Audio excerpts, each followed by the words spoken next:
The goal of Data Transformers podcast is to accelerate digital transformation by bridging the gap between business outcomes and rapidly advancing technologies. And we aim to bridge this gap by focusing on data. I am Peggy Desai, top 50 women in tech influencer, co-author of the AI book, and data governance expert. I'm Ramesh Danta, an entrepreneur, a tech blogger, and AI enthusiast.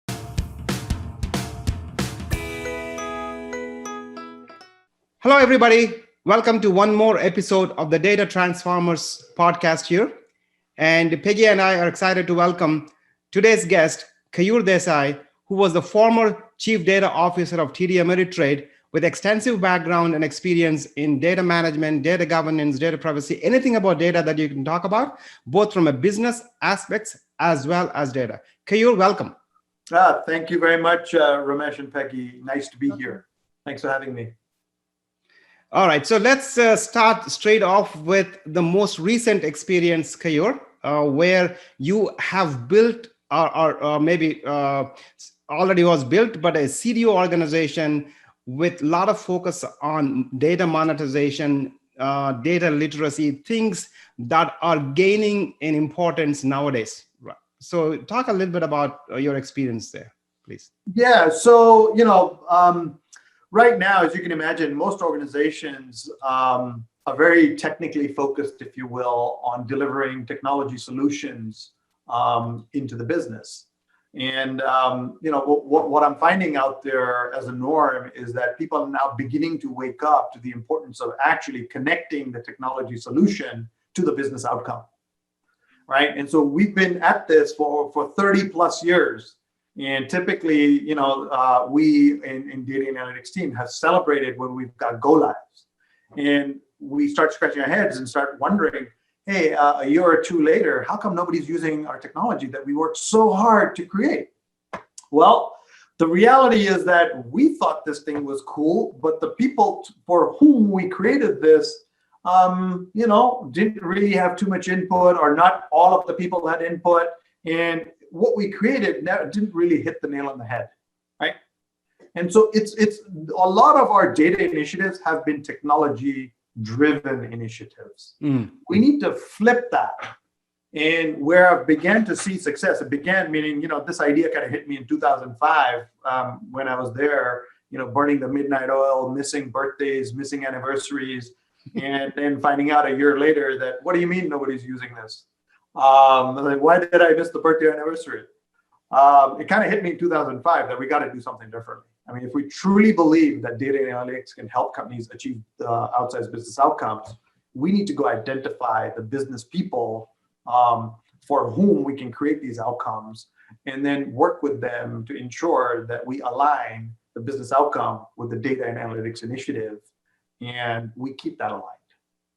And so that's where I actually, it dawned on me that we really, need to spend a lot more effort with what we today call our data and analytics strategy than we actually do on creating the system.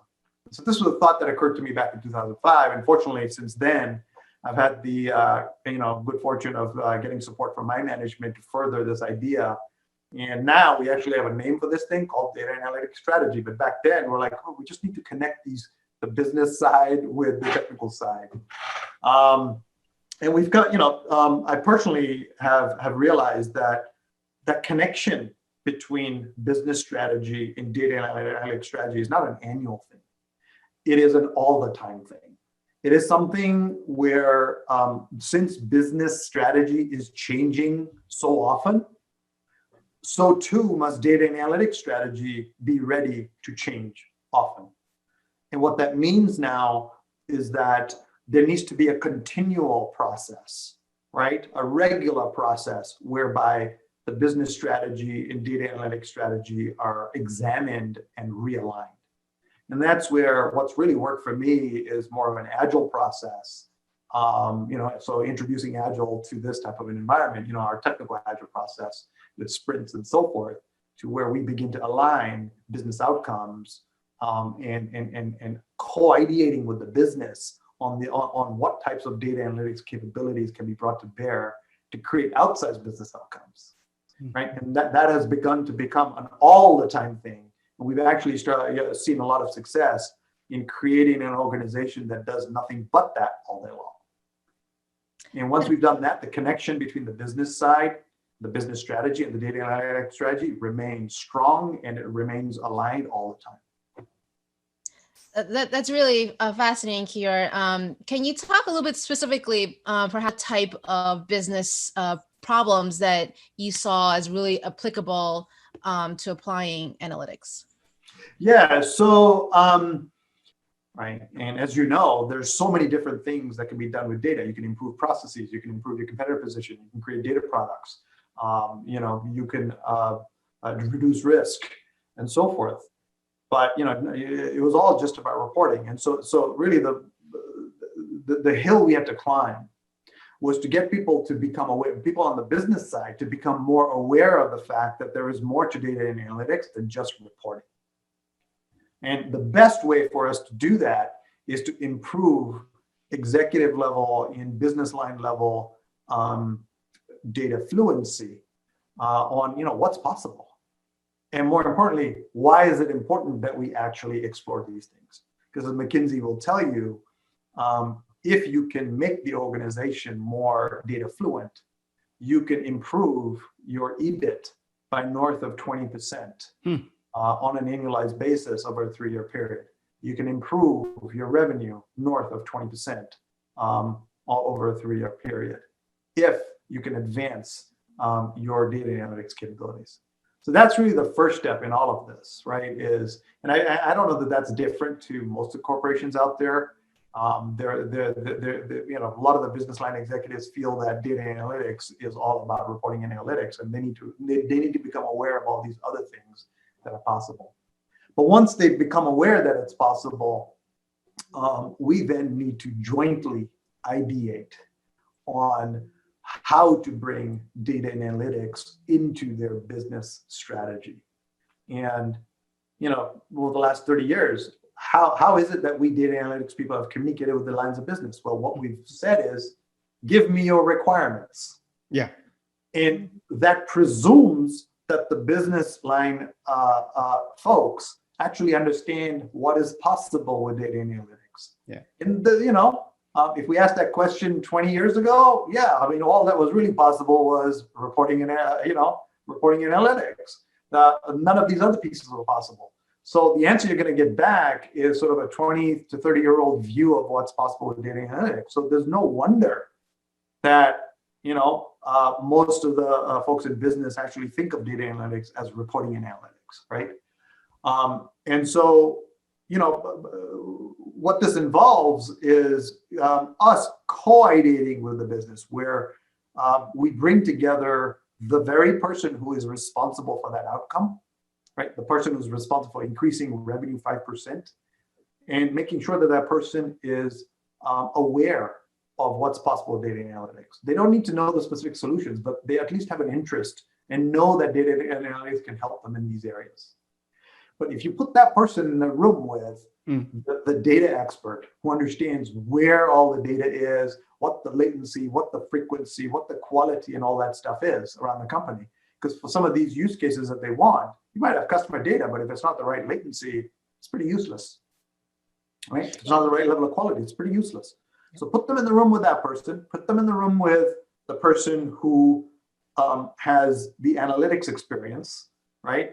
And again, this person with analytics experience knows what analytics is, what analytical capabilities are possible at that company, but they should also be aware of what analytical capabilities are possible in the industry that they can then bring into the company to meet that use case.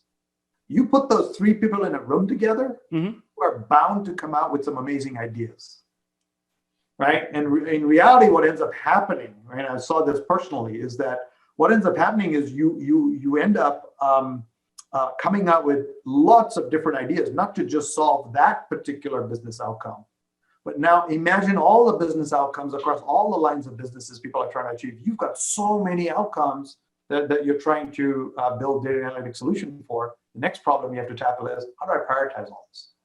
In the past, the way people prioritized it was based upon who screams the loudest. That's Yes. not really the right way. And then the reality is that the more you deliver these initiatives, the more funding you need. And people ask the question, well, okay, what kind of value did these initiatives generate for you? And if we can't really peg the value generated, then our ability to then command more funding for a lot of these initiatives begins to diminish. Yeah. And so the tact I've started to take with a lot of this, and we saw a lot of value in this, is I started to onboard a new role called a data economist. I'm sorry, what is it? Okay, say it again. What is it? A data economist. Oh. And the job of a data economist is to begin to understand, or rather initially create a mathematical twin of the idea we've come up with. Saying, okay, data, this latency and frequency is coming in. This is the level of quality it's at. We're expecting there to be a recommendation engine on top. Yeah. Imagine Peggy gets these 6 recommendations. On average, she will click on this many. This will result in her seeing this particular offer. Math says, based upon A/B testing, that chances are 3 out of 1 time, or 1 out of 3 times, she will actually click through and go examine the landing page. And then we've got a 5% conversion rate thereafter, right? So with that type of a process, they can then begin to model out, well, will we actually see the 5% revenue uplift with this type of a system, right?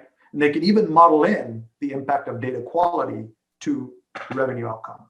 They can even model in impact of latency to revenue outcome. Like if my offers are 6 days late because my feeds are coming in every 6 days instead of real time, what's the impact on my revenue? So they should be able to model these things out. But the key part is when they model these things out, they're able to establish the relative value of each of these projects to earnings per share at the company. And so that normalizes everything. And now if you can rank stack everything based upon earnings per share, you now have a roadmap by which to discuss with the executives that says, look, here's how we recommend prioritizing these initiatives from a business impact perspective.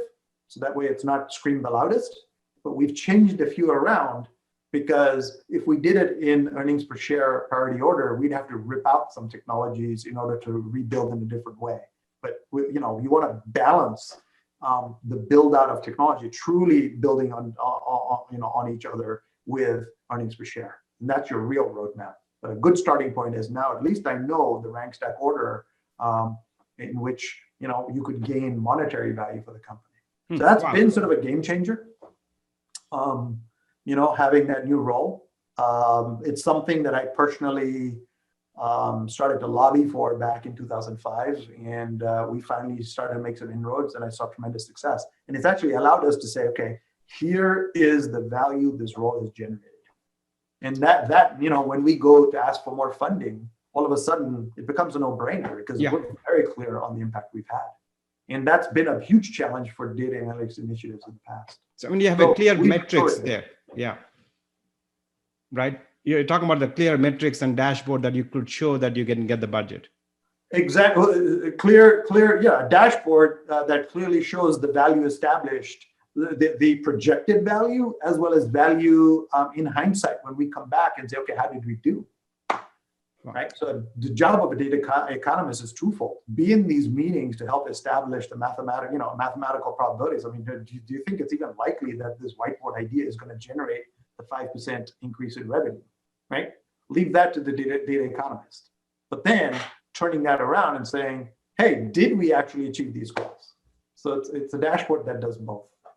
I think you really hit it on the head, because I hear a lot in the past amongst people either supporting or not supporting a data governance program is, what's the ROI of data governance program? And it's always been hard to measure. And I think it sounds like you've really been able to measure that really effectively. My question though for you is, TD Ameritrade, you're in banking, it's a regulated industry. There's a lot of regulatory and compliance issues. So a lot of it is also risk reduction, risk management, as well as a lot of the profit generating use cases. So I'm wondering how you have measured like risk, or is that in your calculations for EPS?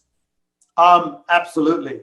So one of the pleasures, or you could call it immoralities, if you will, is I had to go on a quarterly basis in front of the board and explain our data risk profile.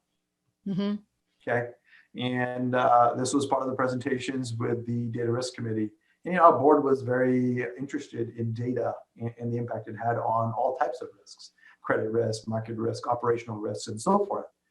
And so it's very difficult to go to the board and explain theory around risk to them, right? And so we actually, this is a cool innovation, we actually had to develop a risk indicator or a risk index, if you will, where now based upon, let's say, a 10K, 10Q, right? Based upon the quality of information in 10K, 10Q, how much risk, how much reputational risk does that create for us? How much financial risk does that bad number create for us? Yeah. And so based on that, we're actually able to now quantify how quality of information impacts either a report or an application and so forth.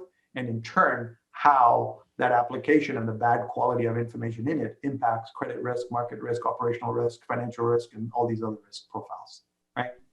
And so rather than in a qualitative way having to explain this, we actually invented a risk index that quantified it. That on day one was, at let's say level 5, which is 5 out of 5. But then the question is, what are we doing to reduce it? And so the board wants to see that index drop. So if we've dropped from 5 to 4, visually, it's a great thing. Yeah. Right. And now we can quantify how much of a drop it's gone through because it's dropped from 5 to 4, right? Good 20% drop right there. And so they know that the work we've done quarter to quarter is actually resulting in an actual meaningful drop in risk for the company based on that index.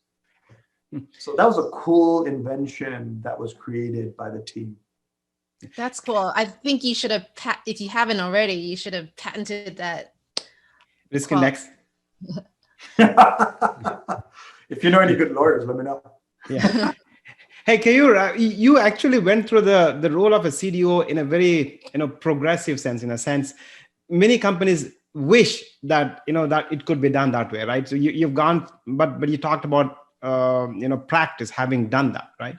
But when you really joined on day one from a CDO, was the CDO role very well established in that company, or did you have to expand or influence organization to define the role? Because there's a debate about the role of an CDO is it's not clearly defined, right? So people will define it depending on their own personal influence, or also could be positional influence depending on where their organization. So what has been your experience like? Did you have to establish yourself to be able to impact the organization in such a business centric view? Yeah, absolutely. I think even to this day, people struggle with what does a chief data officer do? Correct. Right. And I think even the chief data officer's boss struggles with what does a chief data officer do? Right. So I think the challenge with the CDO role is not so much gaining alignment with just your management of what that job is. Mm-hmm. The challenge is ensuring that everybody in the company understands what the job of a CDO is.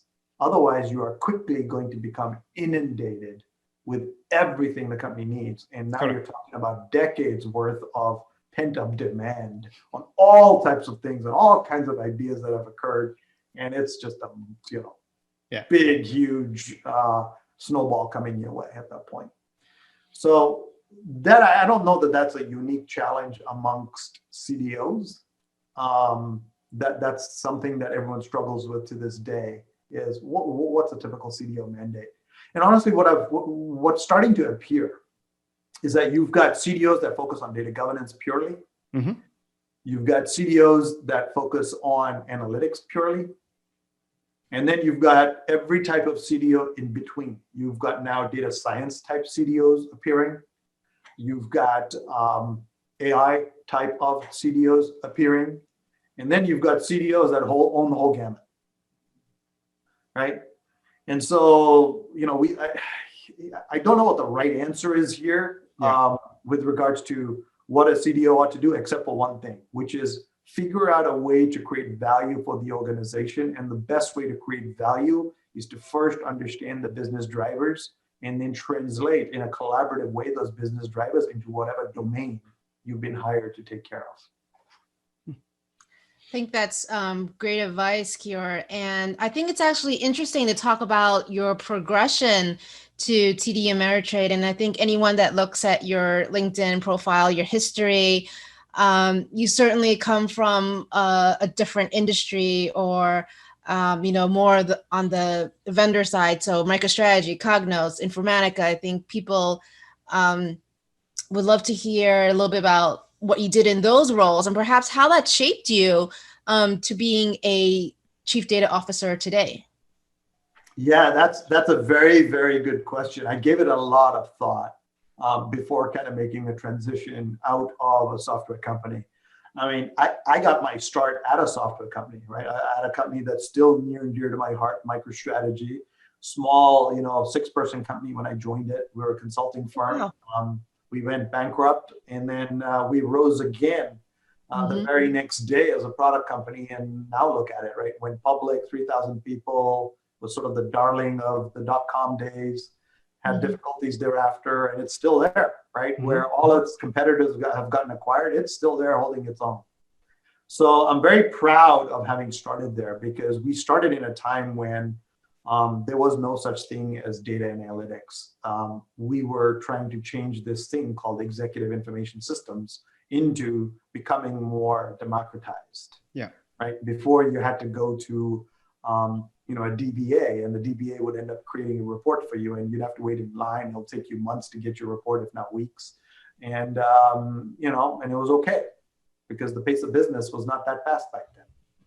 But now what we realized is, and the whole premise around MicroStrategy was that, we believe that data is going to be democratized, that everybody's going to have data at their fingertips. And that we also believed, and this was in 1992, that data was going to become a currency. We also believed that data was going to allow you to open up new styles of businesses. And that was sort of my start into the game. And we were naive enough in thinking that if you create this business intelligence system on top of the data, now you've democratized data, you've done it. As we started building these systems, and I spent a lot of time not just building the software, but also being on site with customers, helping them implement, right? We started to realize that, wait a minute, there's this thing, there's this quality problem with data. So we had to begin to solve a data quality problem, which then gave rise to this whole idea of data governance a couple of years down the road, right? But initially we were solving all these problems piecemeal. And, I feel so fortunate to have witnessed this entire field of data analytics come from, what was back when I started, 6 software companies, right? Oracle, Sybase, Informix. We had Forte Software, MicroStrategy, and Business Objects. That was really it when it came to data and analytics. And I remember people telling me, why are you doing this? Go do something a little bit more creative. That is good. Stuck with it. And, that was sort of where we started. And fast forward, I mean, throughout my career, I've been fortunate in witnessing how data and analytics has just mushroomed into something massive. So everything we talked about in 1992, where data was going to become currency, data was going to become used to personalize your healthcare, it's going to be used to personalize coupons. When you go to the grocery store, well, now that version of the coupon is an online recommendation. All these things are happening, so it's really nice to see. But what has been sort of the big turning point for me is a metric where back in 1992, if you take a look at the number of business users that were actually making data-driven decisions globally, that number was closer to 10%. Yeah. Fast forward to about 5 years ago, okay, we're talking about 2015. While I was still at Informatica, I saw some metrics and looking at how many business users globally make data-driven decisions. Well, the number of business users has increased, of course, since 1992, But that number went from 10% to, take a wild guess. 80. 80. Okay, Ramesh? Yeah, I mean, I would say it's still 60%. 13. Oh, Wow. wow. So you ask yourself, wait a minute. So we now in 1992 had like 6 pieces of software to do what we call data analytics. 10%. In 2015, we had tens of thousands of pieces of software. Wow. We had technical companies' market caps going through the roof, right? But yet, the actual promise of this software with regards to gaining business value, right, in terms of business users actually making data-driven decisions, businesses applying this into fueling their data analytics strategy, it's just not happening. And so is it because they don't trust the data? Is it a literacy aspect of it, awareness, training? What is it? Well, it's that business IT gap that we alluded to earlier, right? So, the business has requirements and needs, but they're not aware of the fact of, they're becoming increasingly aware of the fact now that you can use data analytics for more than just reporting analytics, right? You can use it to actually power businesses and create new businesses, right? They're waking up to that idea now. But, there's this gap where when we're building systems, like, oh yeah, this would be cool, that would be cool, that would be cool. And then next thing you know, we spent a couple $1 million, missed birthdays and anniversaries to build a system. And then we're like scratching our heads saying, how come they didn't use it? Well, heck, we didn't really include all the people. We might have included maybe 4 or 5 people in getting their requirements. We didn't include everybody, and we didn't mount a change management effort to get everybody on board, right? And so there's this business IT gap that we've talked about forever, right? And I began to realize that, okay, here we are. Here's the metrics. In 1992, we had 10% of all the knowledge workers in the world using data to make data-driven decisions. We had 6 software companies trying to in that space back then. Those are the options they had. Fast forward to 2015, you've got tens of thousands of pieces of software, but only 13% of these users feel on the business side that they're data-driven. And I said, there's something wrong here. What's the issue? And like you said, and what I really landed on is that we need to do a much better job of aligning our business strategy with our data analytics strategy. And we need to stop seeing our data analytics strategy, if you will, as a bunch of standalone technical projects that seem to be cool using the latest and greatest technology. A lot of times, these things can be solved, these business outcomes can be solved with technology that may have existed 10 years ago, and they're happy with that. No, Keyur, let me ask you actually the counter to that one. Is it because, like, if you have a hammer, everything looks like a nail to you, right? If you come from a data side of the world, oh, they are not using data to make decisions and all that stuff. But if you come from a CXO side with the CEO, whatever, right, who are actually making decisions, the senior leaders, right? Why is it that they don't see what we are talking about? Hey, they're not making a data-enabled decisions. They are not making data-driven decisions. Something else is going on. But what would you think? They don't trust the data. They don't trust the people who are analyzing the data. What are you hearing? You're in the CDO role, so you. Number one, everyone still to this day is struggling with the same problem they struggled with back in 1992. How come your customer number is different to my customer number? I'm like, oh my God, this was the same issue people had back in the early 90s. We haven't solved that, right? And it comes down to, and this is good to see, is that now there's an increased focus on data management. There's an increased focus on understanding the data supply chain. I don't believe as part of the whole process that anyone should own the data. Everybody owns the data. But we need to have strength in how it is we go about managing data as an asset. And then bringing confidence to the business that they've actually gone to the right source.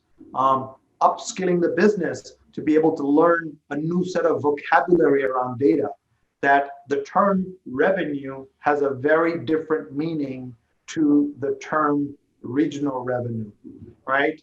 And that a regional head should never refer to their revenue as revenue. They should call it regional revenue. So these types of things, just vocabulary, quality, these types of issues have resulted in the basic problem of, senior executives going into meetings and saying, well, I don't know that our numbers are right.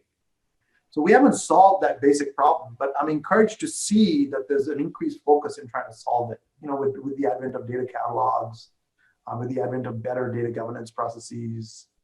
Thank you for listening to today's episode. If you liked what you heard today and would like to hear more, please subscribe to our podcast on your favorite player like iTunes and Spotify. And please do rate our podcast. Also, please go to our website, www.datatransformerspodcast.com for more episodes, blogs, and information on our speakers. Thank you.